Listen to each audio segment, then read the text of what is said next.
Ladies and gentlemen, I would like to thank you very much that you found the time and you are willing to listen to what we as Firearms United Network have to say. Now, you know as well as I do that the European Commission is not playing fair. They have their agenda they try to follow, and the facts usually do not matter. Initially, they tried to make us law-abiding citizens responsible for terrorist attacks in Europe, and they failed.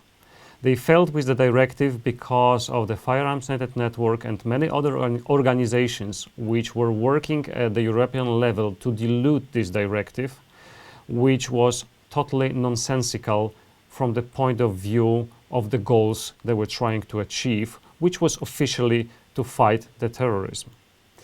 Now, the successes which we had in dismantling this directive were only possible because of the support which we received from you, and we are very, very grateful for this.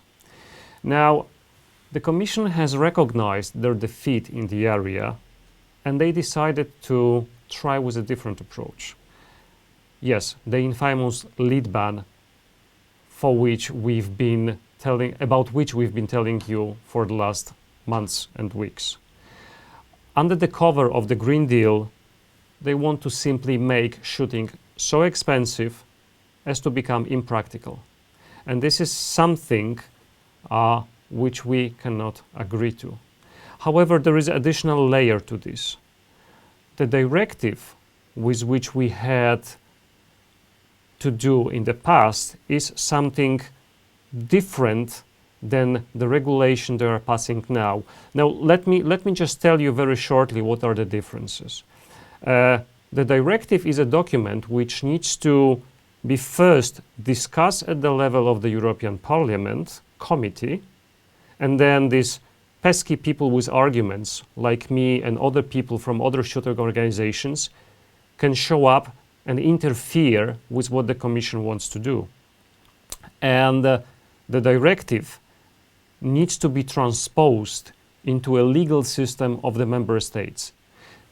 In a layman's speech, the Commission is creating a document which describes the law, and then each of the countries within the European Union has to change their own local laws to adhere to the directive.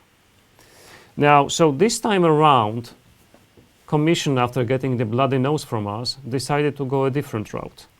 They decided that they will publish a regulation. The regulation does not have to be discussed at the EU Parliament level. It does not have to be transposed to the legal systems of the member states because it's directly applicable and it's treated as a binding law based on the technical document. So the ECHA has been changing their documents several times in order to achieve what the Commission wanted from them. So we are absolutely sure that these documents are not purely technical, they are not purely scientific, because they've been changed so many times to achieve what they've been given as a task to be achieved. I will not go into details on this one, it will come in the due time, but let me tell you that there are two great documents which has been created by the organizations which are members of the Firearms United Network, namely Lex in Czech Republic and Firearms United Finland, which we've been using extensively to expose the approach the Commission has taken. We are grateful to both of these organizations for their help and support. This is exactly where the strength of the Firearms United comes from people who are willing to sacrifice their own time and effort to defend our common rights. So basically, the European Commission has decided to take a shortcut in order to remove a public consultation from the process. So be it.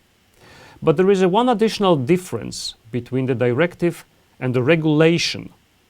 And as far as the regulation is being applicable directly to all the member states, it can be challenged by the organization affected. So my announcement today is very simple.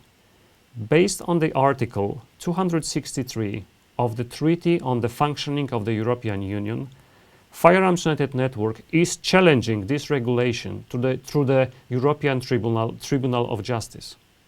We are going to the court with the European Commission. So next week we will publish the documents allowing any, and I mean any organization, to support this challenge. You can support our challenge, you can file your own challenge, you can do whatever you prefer. And this is my huge ask to you.